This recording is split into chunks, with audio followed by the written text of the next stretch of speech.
Yo, welcome everybody to Brojo Online. We're on the 13th session now, and today we're going to be talking about letting go of outcomes, which is another way of saying letting go of neediness, the one thing in your life that pushes away what you want more than anything else.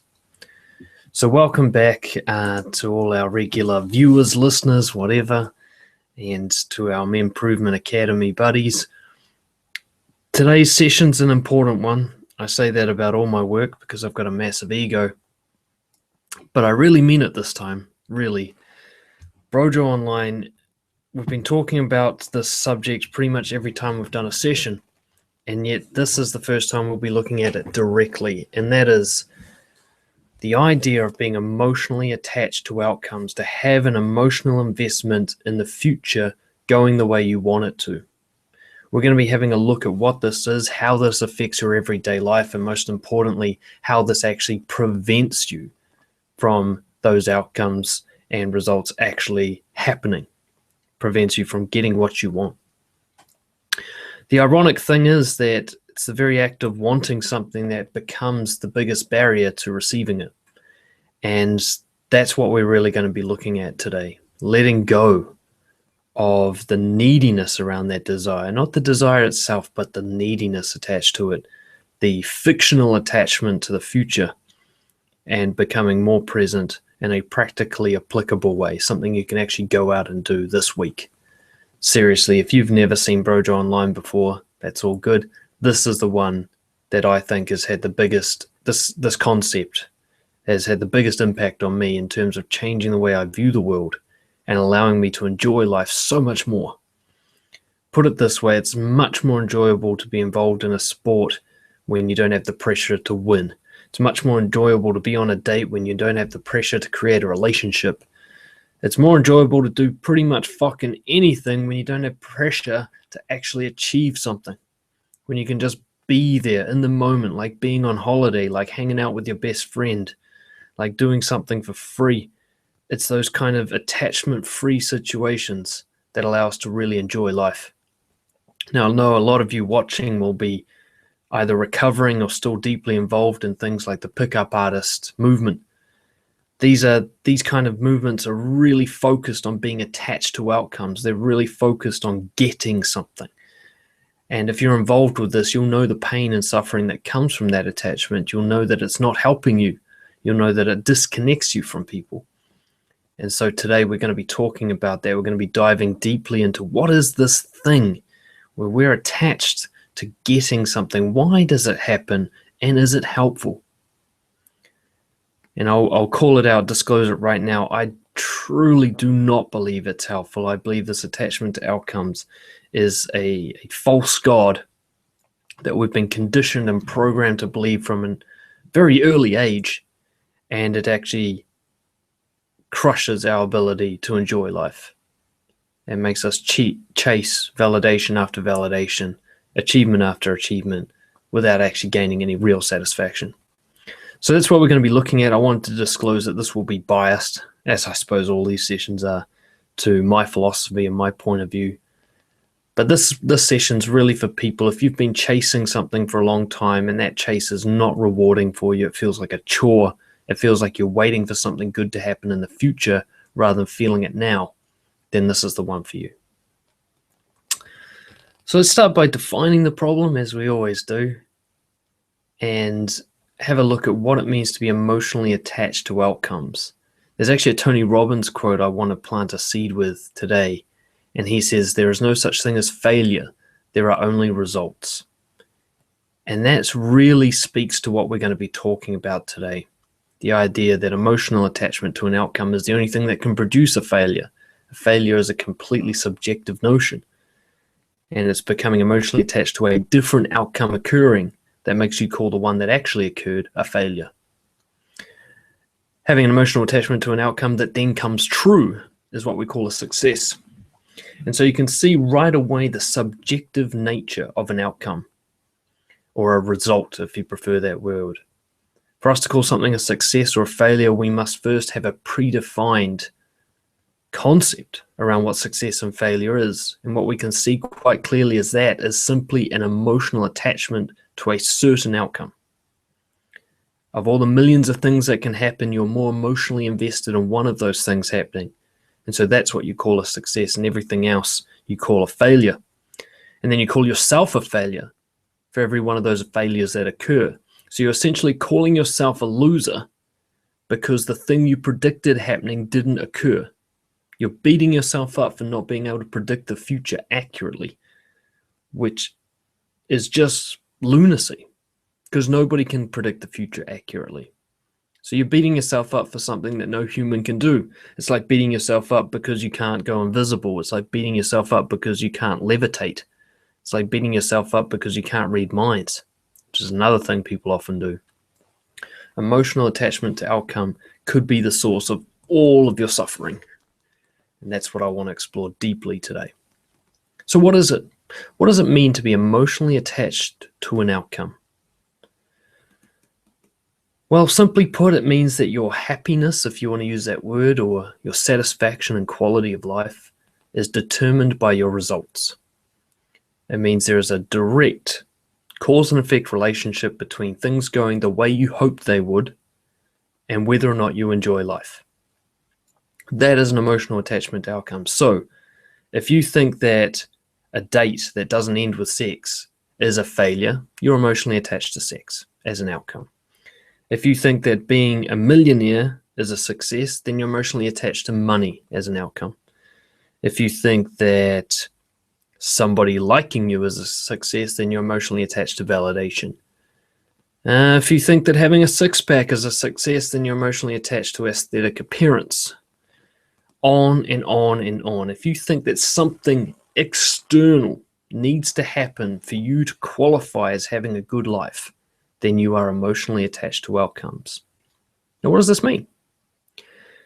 It means that the only good experiences you can have in life are the ones that qualify as a win, as a success. And everything else is a failure. Everything else, by your definition, would be bad.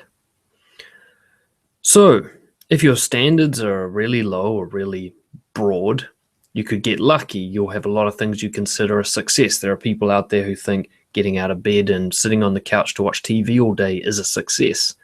These people could be quite satisfied with how life is going, at least in the short term. But ultimately, you've set a bar for yourself, and if you cannot jump over that bar, you consider yourself a failure and your self-worth suffers appropriately. So I want you all to just take a second to think about what results you're attached to, what you consider good, what you consider bad, when it comes to dating and relationships and friendships, when it comes to health, fitness, exercise, aesthetic appearance, when it comes to wealth, career, entrepreneurship. What do you consider to be a success? What do you consider to be a failure? What do you hope will happen? What do you hope will not happen? All of these things, good or bad, show an emotional attachment to outcomes. And when this happens, something happens with it. This emotional attachment to outcomes creates this kind of waiting feeling, this hope, this wish as an emotional sensation. And there's a word for that. And the word I like to use is neediness. It's when you look at something you want, and yet you interpret it as something you need, something that is required for a quality life. Now, this, I believe, is a misunderstanding of the concept of survival. I can want something without needing it. For example, I could want to go outside right now. It's quite sunny out there. I don't know if you guys can see that. And I kind of want to go out there. But if I don't, I'm not going to die. If I don't go outside, I'm not going to die. So that's something I want, but I don't need. I do need to go outside at some point in my life for my health. You know, if I don't get that vitamin D or whatever the fuck it is you get from the sun, I will suffer. There is some really clear research to suggest that without sunlight, we really do suffer. Unless you've got that like super albino thing, right? Which I kind of do. Getting off track. But I don't need to go outside right now. I want to go outside right now. I need to go outside in terms of my longevity of life at some point in time, but it doesn't have to be right now. So the idea that I need it is inaccurate. It's false. It's a fiction. I need it in the long-term sense that I need to look after my health in order to survive and have quality of life, but I don't need it right now. That's mistaking want for need. So when we look at neediness, what we're talking about is becoming attached to a certain result happening when you want it to, and thinking that that needs to happen. So if you're on a date and you feel bad about how that date went because the two of you didn't connect, it tells you that your want for a relationship became a need with this one person. You decided that this person needed to be the one. Some part of your brain made that calculation. Said if it doesn't work with this one, you have failed. So you become attached to a certain outcome, a specific, this time, this place outcome, rather than the overall concept of it would be nice to be with someone, it would be nice to experience love and connection, which, as a side note, doesn't require a relationship. So you can see this with marriage. Some people get quite needy about marriage. I need to get married. I need to have kids. Actually, you don't. You can survive your entire life without any of those things. There's plenty of research to support that. But your idea that you need it, that a marriage and kids is the only true measurable representation of love and connection, which is the actual thing you do need, well, unless you're psychopathic, it's causing you to chase that thing as if that's what you really want. And this is where it gets really interesting. When we think we need a specific outcome, we start to believe that chasing that outcome is good for our health. We believe it's good for our quality of life to do that. We believe it is a helpful thing. So you'll get this person going on a date and they're chasing a marriage. They don't have that thought necessarily revolving in their head consciously, but they think that getting married is the one way to live. And every time they go home for Christmas, they get shit from their family about how they're not married yet. And so they believe that marriage is a necessity. And so every time they're on a date, this deep core neediness for marriage, for long-term commitment from a partner comes through.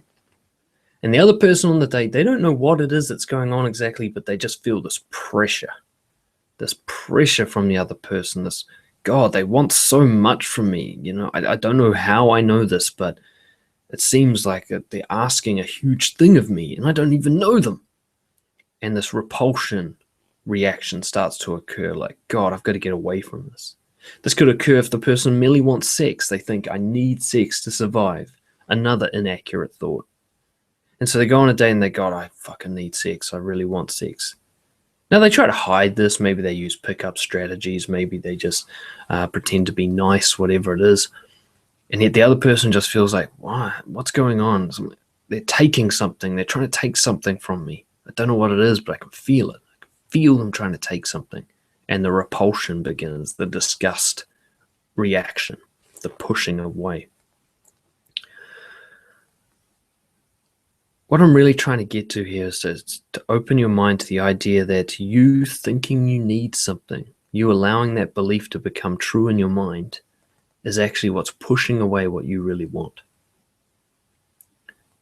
One of the ways we talk about often in live brojo, the real life brojo, I don't know what you call it, the sessions, is the feeling you get when someone comes up to you on the street and maybe they've got a lanyard around their neck or they're carrying a clipboard, and you just know they're going to try and get something from you.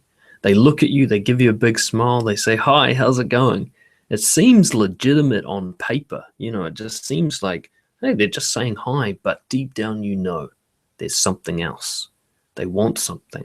They're going to take something. They need something from you. And your defensiveness is instantly triggered, isn't it? You start trying to protect yourself from this rapist who's come to take something from you. And so they're trying to get you to sign up to some charity or do something that's actually a fairly noble, decent thing to do that's aligned with your values. But the way they're doing it is sacrificed any chance you've got. You're so defensive now that they don't stand a shot. All you can think of is, how the fuck do I get out of this situation? You feel that rush, that pressure to leave, to exterminate this person's presence from your life. And yet then you're on your way, you walk away from them like, oh, I got them out of my life, and you go to that date that you had planned, and you do the same thing to the other person. They feel you coming. As soon as you walk in, you give them a big smile, you say hi, and they just feel it straight away, like, oh, he's going to try and take something from me. She's going to try and take something from me. And their defensiveness starts. As soon as you have a strategy, the neediness is already there. I really want to emphasize that. If you have any form of strategy going into this thing to achieve a future outcome, a result of some kind, neediness is already present. It is impossible to have both a strategy and zero neediness. They go hand in hand. They in fact are the same thing. And now you can pretend not to have neediness. You could use pickup techniques, for example, to try and mask the neediness. But like the person with the clipboard walking up to you, if that other person you're talking to has any real confidence or healthy mind at all, they're going to feel it. They're going to know something is up. One of the things I discovered when I was deeply involved in pickup was that it only really worked on insecure people. If I went up and tried that kind of shit with somebody who was really secure and confident, it would disgust them. Yet if I go to a nightclub or somewhere where, generally there are a lot of insecure people, it would work really well. And so all I was doing was allowing myself to get into connections that were both false and unhealthy. I was allowing myself to connect with really messed up people using a messed up strategy because I was messed up. Yeah, my attachment to outcomes gravitated me towards other people who had attachment to outcomes. Neediness finds neediness.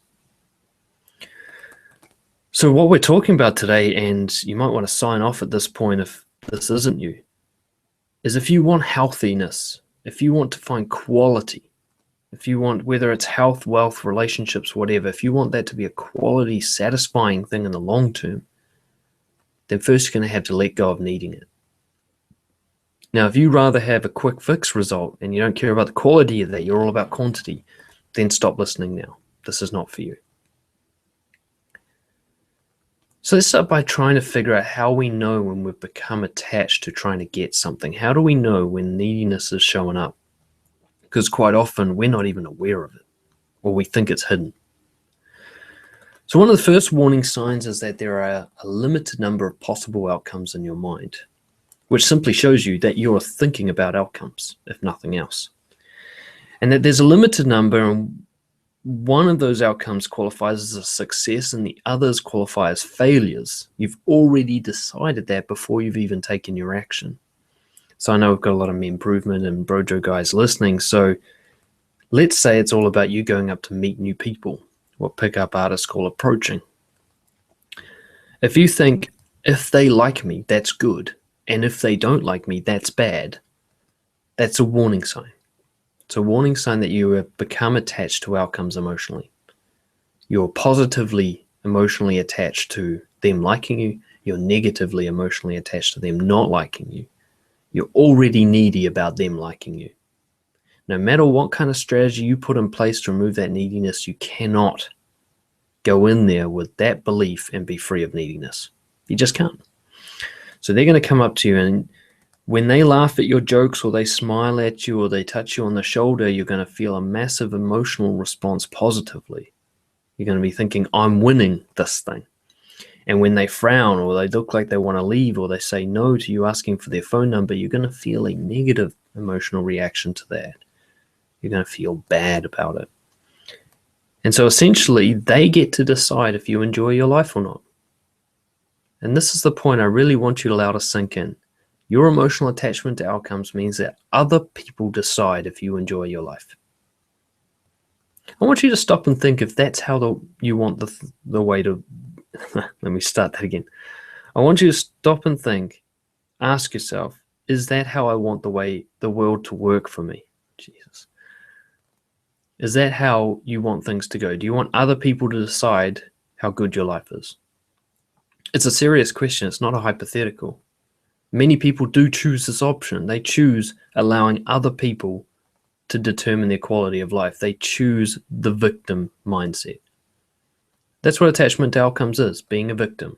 I'm going to let the rest of the world decide if my life is good or not. I'll set up this criteria and let the world live up to that criteria. So at the deepest core, you're still deciding about your quality of life, but you're placing the power of attorney in other people's hands. If a girl not liking you means that you enjoy life less, then you have set that system up. You are emotionally attached to outcomes. Another key warning sign is anxiety. Anxiety is a great emotion to have. We're very lucky to have it. We fight against it all the time. We try to turn it off, and yet it is one of our most powerful sources of information. It also allows us to have energy and to have drive and passion in situations that we are trying to achieve a result. So anxiety tells you that you are attached to the future. You can only have anxiety in relation to thoughts or sensations about the future.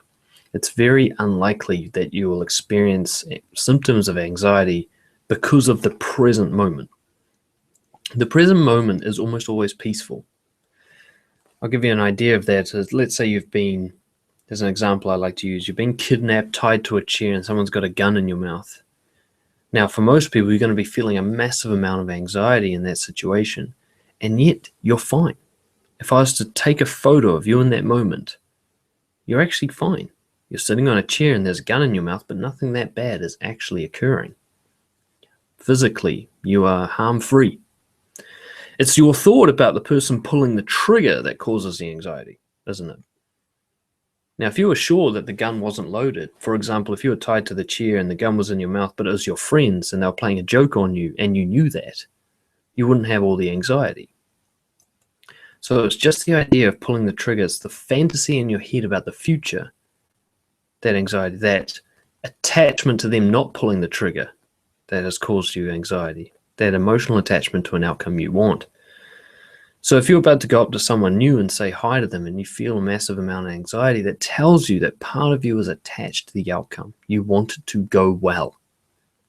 And that's what the anxiety is telling you. So you need to listen to your anxiety. Stop trying to squash it. Stop trying to remove it. It is your friend. It is telling you about your belief system. It's telling you that you're emotionally attached to a fictional future. It's telling you it's time to become more present, which we'll talk about in a bit. The opposite is also true. So feelings of hope, wishing, optimism beyond something that's rational. This means you're attached to a future outcome that you think is going to happen. You expect it. See, anxiety tells you that you don't expect the outcome to happen. So if you feel anxiety walking up to a stranger, it's because you want it to go well, but you don't think it's going to. You don't believe in it.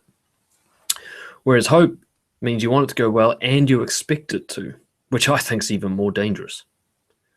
Because it means you're just setting yourself up for a big crushing defeat. I mean, if you're really pushing yourself, if you're really getting out of your comfort zone, then 90% of what you try will fail by your standards.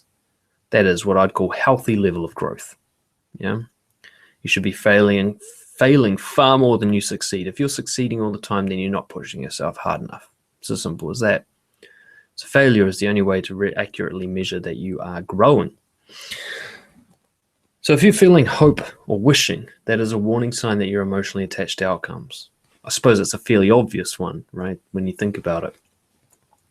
And it tells you again that you have decided that something external occurring in the future, a completely fictional and uncontrollable event, will determine whether or not you have a good life. You allowed that to happen. And I think the main warning sign that you are emotionally attached to an outcome, that you're trying to get something, is that all you care about is the end result. The process to get there is a chore. Something's in the way between you and the result. The journey is meaningless to you. The journey is just the means to the end. For example, if you go to the gym and you don't enjoy actually being at the gym, you don't enjoy the workout process itself, you don't look forward to it, it is not a result in and of itself just to go to the gym. You're just like, no, I need to look like Brad Pitt out of Fight Club. Until then, nothing else matters. No, I need girls to say that I look good. Until then, it's just pain. It's just suffering. It's just a pointless journey. I'm at work, all I care about is that next promotion I'm going to get or that next sale. Until then, this is just noise, chores in the way of that. If that's how you're approaching life, it shows that you're emotionally attached to achievements. I was very much like this for most of my life. I mean, it still comes through in my day-to-day life sometimes, where there was this kind of silence between achievements. Everything was either achievements or nothing to me, so the time between achievements it would not register very well in my memory. It was so unimportant to me. It was just a way to get there. It's like if I'm flying to the United States, the plane ride is nothing to me. I just want to get to the United States, Whereas, you're not emotionally attached to outcomes if you enjoy the plane ride. If you're checking out the movies, if you're laughing about the food, if you're getting to know the person in the seat next to you, that's somebody who's emotionally attached to the present. But if you're like waiting for the plane ride to be over, if you're waiting for the journey to end so you can get to the destination, then you're emotionally attached to the destination. So let's stop for a minute and just think, how does this attachment affect us? What does it do to us, this emotional attachment to outcomes, beyond what we've already talked about? Well, let's start by looking at that limited possibilities concept. If you've only got a number of possibilities, one's a failure, one's a success, that kind of concept going on, you've eliminated the possibility of being surprised. You've eliminated the possibility of something new and exciting and unpredictable happening, a third, fourth, fifth, or 100th option that you hadn't predicted. Which, by the way, is an elimination of truth. You cannot predict something 100% accurately. Even if the girl doesn't like you when you go up to her, you don't know how that's going to happen. There's a million different ways that could happen. But in your mind, it either happens or it doesn't. That's the only thing you're open to. You're not open to the rich experience of the millions of variations of what actually happens in real life. So this attachment limits our scope. It puts blinders on so we can't see a range of activity. We only see yes, no, binary, black and white, fail, success. We don't get to experience the rich and meaningful variation of life. So life becomes kind of dull. It becomes a binary robotic life. Win, fail, win, fail, win, fail. Not just experience. No win, no fail, just this happened, this happened, this happened. Interesting, adventure, playfulness. All of that stuff gets eliminated with attachment to outcomes. Because the thing is, even with a win, all you're doing now is setting yourself up for the next attempt. So you get the promotion, you get this brief surge of, yay, I got there. And then there's like, well, what about the next promotion? Your brain automatically jumps to that next achievement.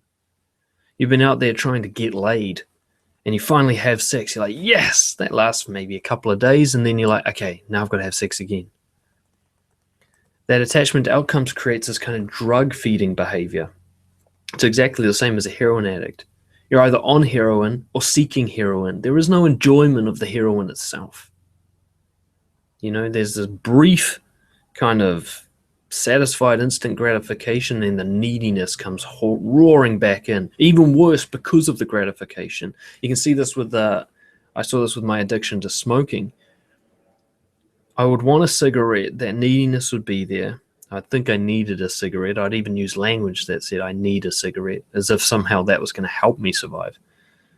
I'd have my cigarette. I'd have a brief freedom from neediness. That was the most I could call that satisfaction. It wasn't even really joy. It was just freedom from neediness for a second.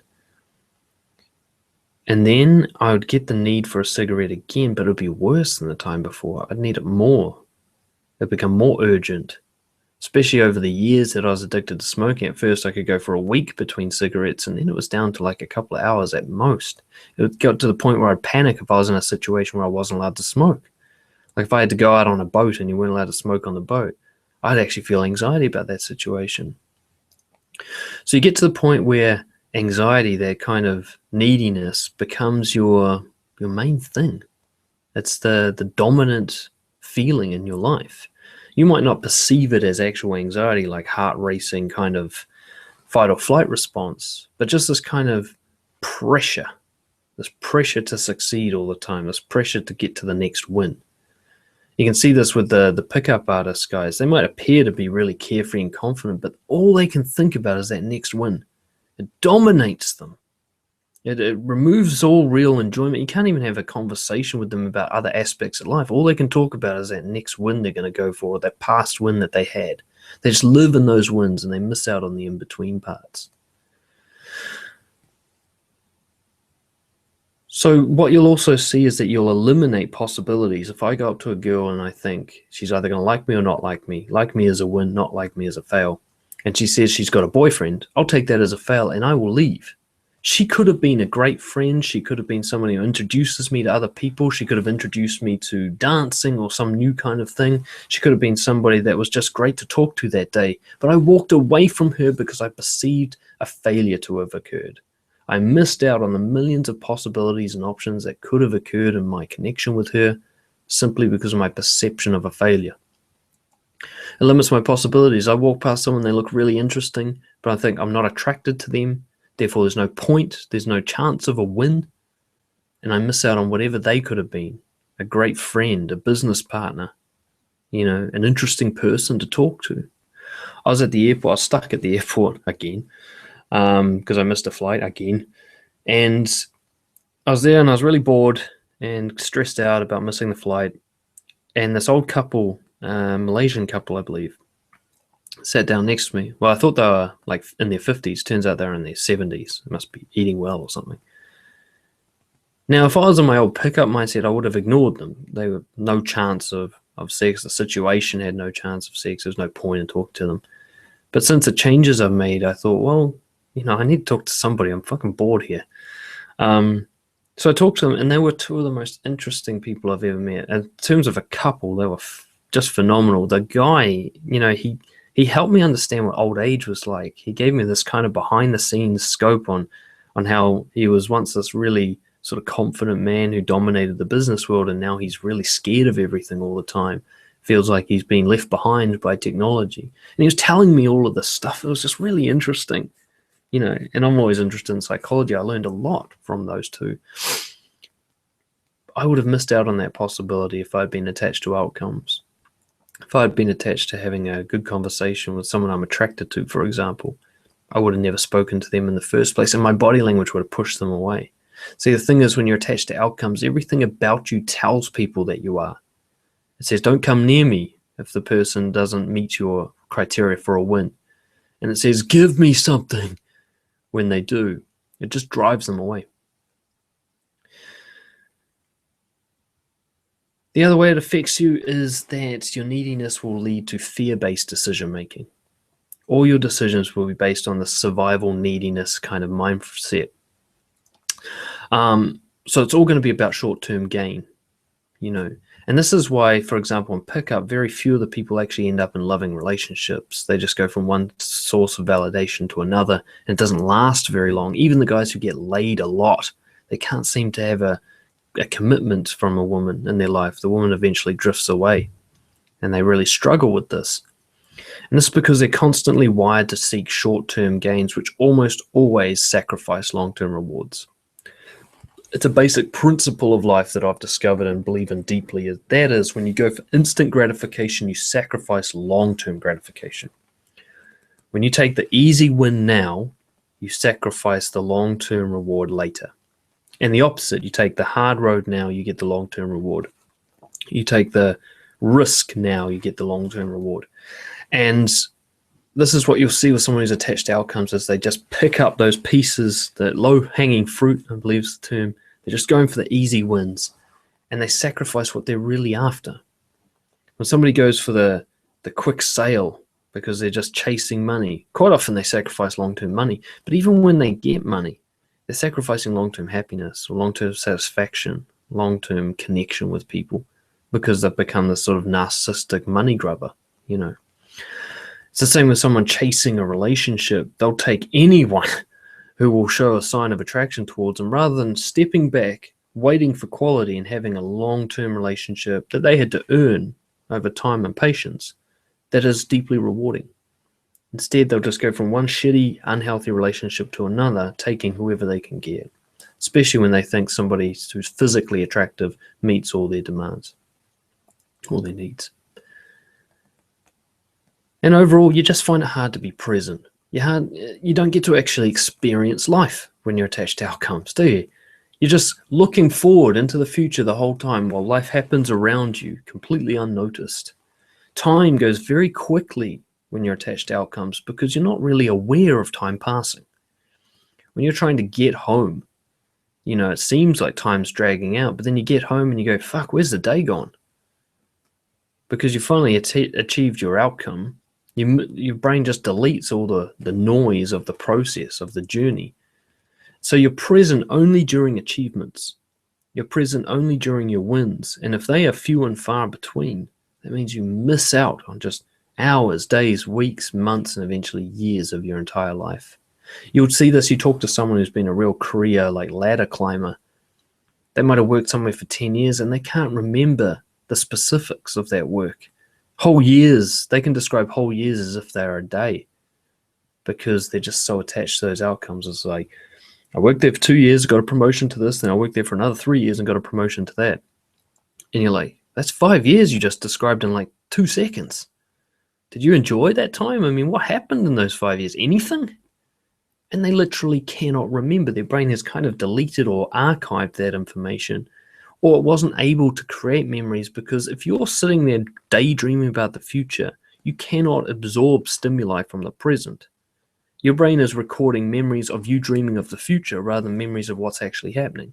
So you miss out on life, and you get to your deathbed and you go, fuck, I didn't really do anything with my life.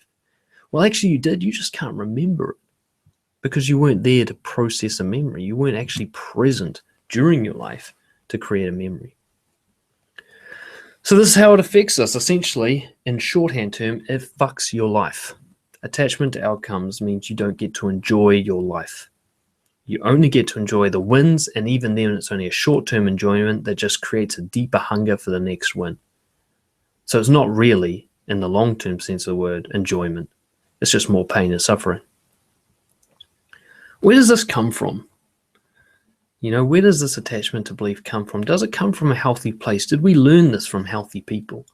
Or have we been conditioned and programmed to believe in something that is harmful to us? I want you to think about where it came from. For me, it came from childhood. I was taught scarcity as a child. I was taught that you must get something. Now, nobody who was teaching me was necessarily a bad, evil person. In fact, my parents in particular were the opposite of this. They always talked about just enjoying the process. But when I got to school, and all my peers and my teachers just went on and on about results, where school, it doesn't count what you did in class if you failed the exam. With your friends, it doesn't count if you've been a good person if you fuck up once. These ideas that without a result, you're nothing. And your attempt to get a result is all that matters. The idea that you see it in school, the fun subjects, the things you love to do, are often the things that are considered optional. They're considered, you do those in your free time because they don't count as work, especially if you're artistic. You might like drama or something. You're like, yeah, that's an after school class. You got to get serious while you're at class. You got to do this mathematics stuff that you hate. That's the only thing that counts as real work, because you've got to get a job in the future. You've got to get this and get that, or otherwise you're a loser. We were taught all this by who? People who are happy with their lives? People who are satisfied and content? People who genuinely enjoyed the process of living? Or were we taught by people who also been conditioned and programmed? People who didn't enjoy their lives either? I think about the pressure I received from people growing up to achieve things, and it was from people who were under pressure to achieve things. They were passing on their sickness to me like a virus. And that all came under the guise of helping me. Well, the people who've really helped me are the ones who have said, well, what do you need to do to enjoy your life? No, not in the future, now. What do you need to enjoy life now? What would make life meaningful for you now?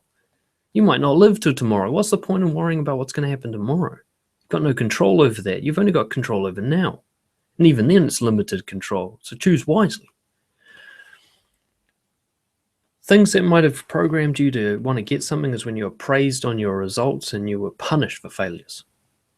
And you see this in school all the time. They get the red pen out when you got anything less than a fucking A+. And then when you get an A plus, you're like, oh, look how well little Daniel did. Class, let's all look at him and envy him and beat him up in the playground after school. Class, he's good. You guys are bad and he's good. Did you see that happen at your school? Did you see that happen in your home? Did you see your friends punish those who were cool and punish those who weren't cool and popular, and praise those who were? Did you see this training as you grew up to be attached to results emotionally? And did you ever stop to ask yourself, who is teaching me this? And do they actually know what the fuck they're talking about? Do they have a great life? Or do they just appear to? Or do they not even appear to? You see this with a lot of the gurus in the self-development industry. They're saying, be like me. Look at my awesome house. Look at my awesome car. I'm awesome. Everything's great. Yay. But do you actually get to see inside them? Do you get to know if they are feeling content and satisfied? Do you ever stop to question, why do they have to brag about that stuff? Are they not happy with it? Do they need me to give them a pat on the back for it? Can't they just enjoy it quietly by themselves? We don't stop to ask this. We just look at that stuff and go, I want that stuff too. Oh, no, I need that stuff. And we don't stop to ask, hey, am I being brainwashed here by somebody else who's being brainwashed? Is somebody passing their sickness on to me? I know millionaires, and I'm yet to meet one that seems truly satisfied with their life. Really? I'm yet to. The ones I've met are just so driven to achieve the next million that they don't even get to enjoy their current million. I enjoy $100 more than they enjoy $1 million. That is not a role model. That is not someone I would look up to. It used to be. I know guys who can have sex with 3 or 4 different girls every week. But it's like watching a heroin addict. They have to get it again and again and again. They have to brag about it. They have to get a pat on the back for doing it. They're not satisfied. They're not happy. They don't have what we all want.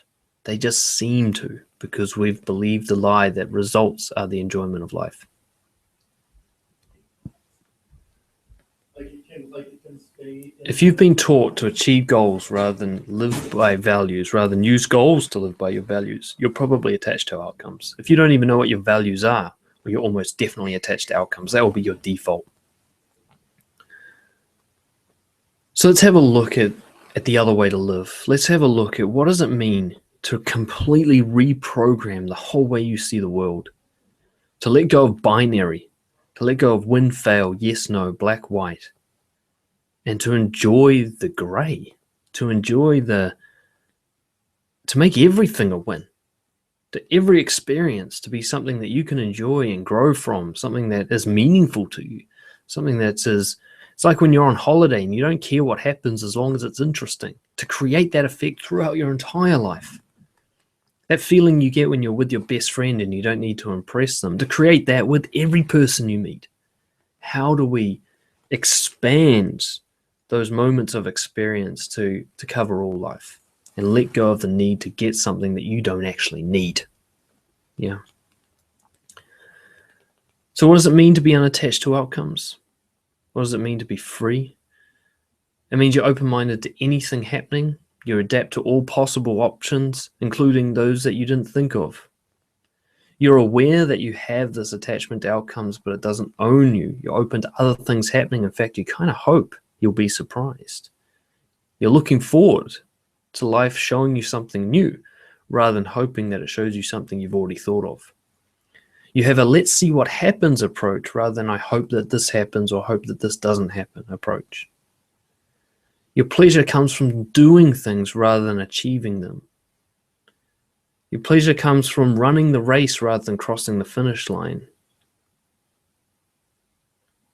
And you're driven by your values rather than your attempt to achieve results.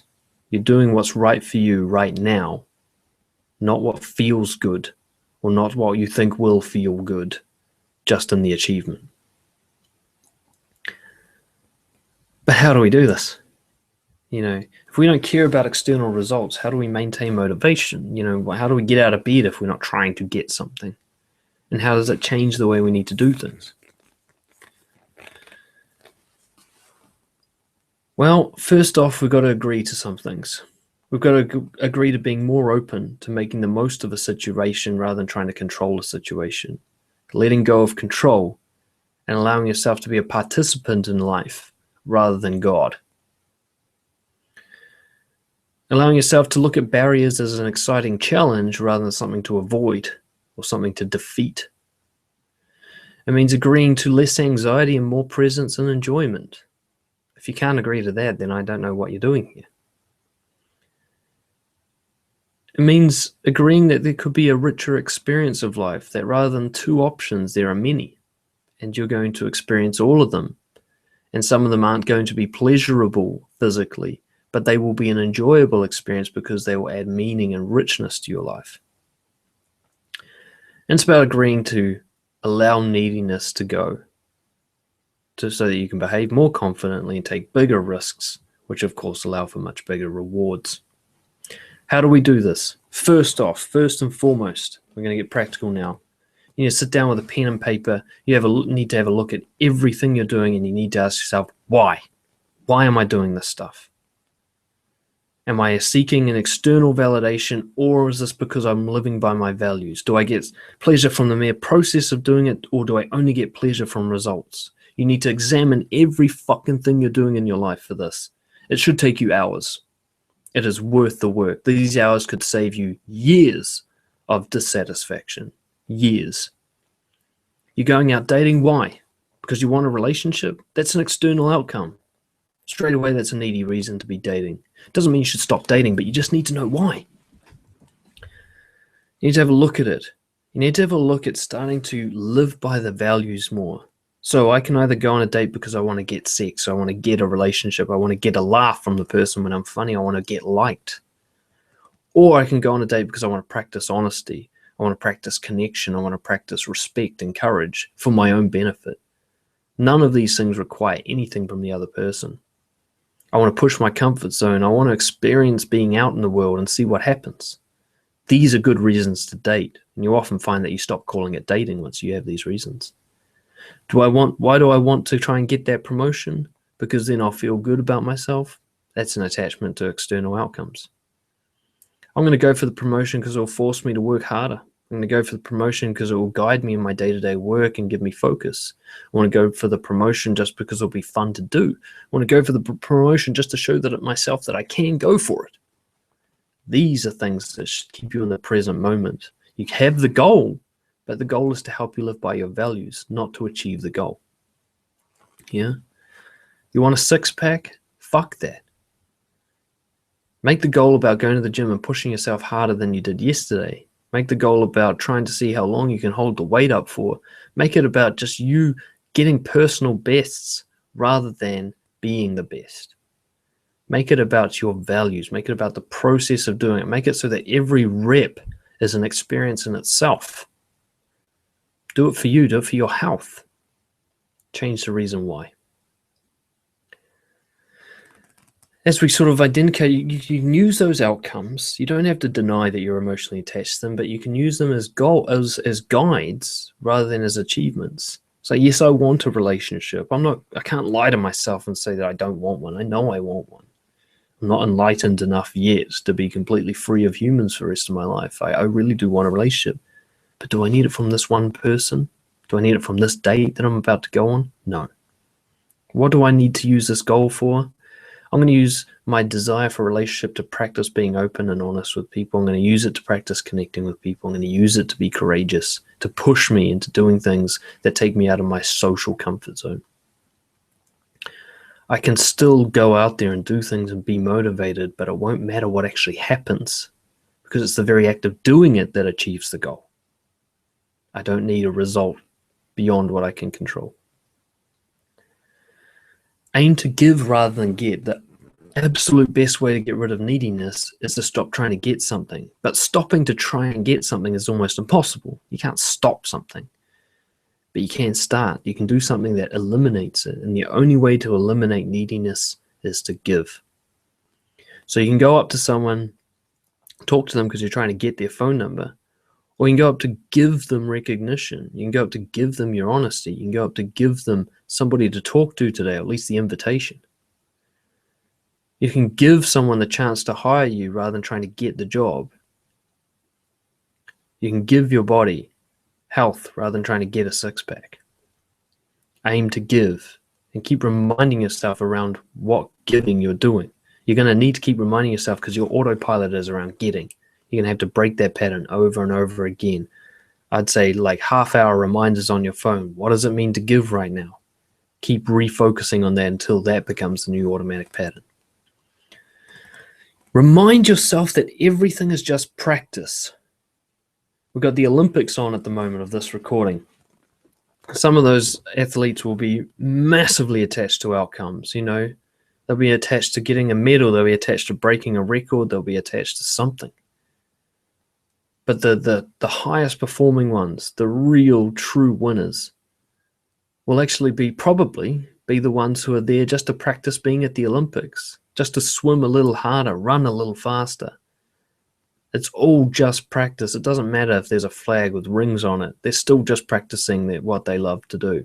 And right after the Olympics is finished, even if they don't get a medal, they're going to go right back to doing more practice. I do this with my dancing. I go to a competition, feeling all the nervousness and stuff because I'm attached to winning the competition or impressing the judges or getting the performance right.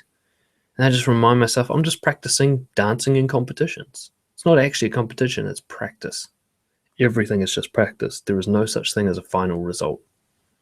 You think the athletes, when they're finished at the Olympics, they all quit? Nah, they're in training for the next world champs or whatever.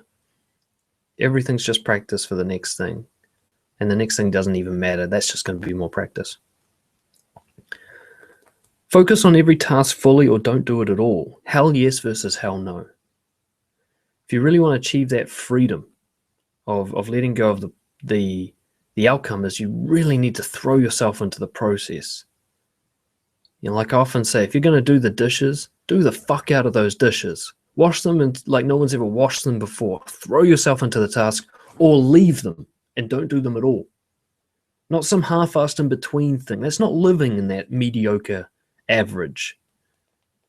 Give it all or give it nothing.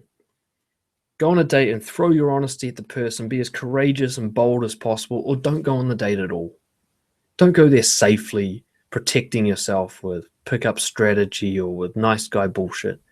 Go there and take the massive risk of them fully hating you, or don't go at all. And what you can do to help reinforce this as an after effect is after every single action that you take, you journal, you know, not after every single action, but you might at the end of each day or whatever, journal and go, what have I learned from these experiences? Allow yourself to start registering that everything's just an experience to be learned from by forcing yourself to learn from each one. So you might come back from the dance competition, you lost, and you could write in the journal today, I lost the competition, which just reinforces that the outcome you didn't want equals failure. Or you can be, what did I learn from this performance? And completely just disregard this win-loss thing that somebody else made up. You know, just go, what did I learn from this? You know, I learned when I get really nervous that my footwork needs to be focused on a bit more. You know, and that way you win from everything. You learn from everything, you win from everything. So, attachment to outcomes, it really is the ultimate, I guess, barrier to enjoyment of life. Remember, every outcome in your mind is a fiction. It does not exist. It's something that you made up about the future. It's something, one of the billions of variables, you've chosen one of them and decided that that's a win. And you've chosen another one and decided that's a loss. When actually all of them are a win if you can learn from them and experience them. You want to enjoy life, it's not going to come from winning. It's going to come from participating, from being present. Letting go of outcomes isn't something you get in your mind, you stop doing. Just start being more present. Start focusing on, let's see what happens rather than let's make this happen. Allow every experience to be something that you can enjoy and just see what happens to your quality of life after that. So I hope this one was helpful for you guys. You know, for me, this is a huge experience change. You know, when I changed to stop trying to win and I just started trying to enjoy the moment, so to speak. I started trying to just have experiences and allow myself to still have that win-loss mentality, but not obey it, just to see it there and go, okay, that's one way to look at the world. Let's see what else happens. My quality of life, it just improved by 10 times at least. Seriously. So try it out for yourselves. Let me know how it goes. And of course, if any of you are struggling with this, you can get in touch with me about more personal one-to-one support, and we can help break through this together. So go out there, give it a test this week, and let's see how you do. Have a good one, guys. Cheers.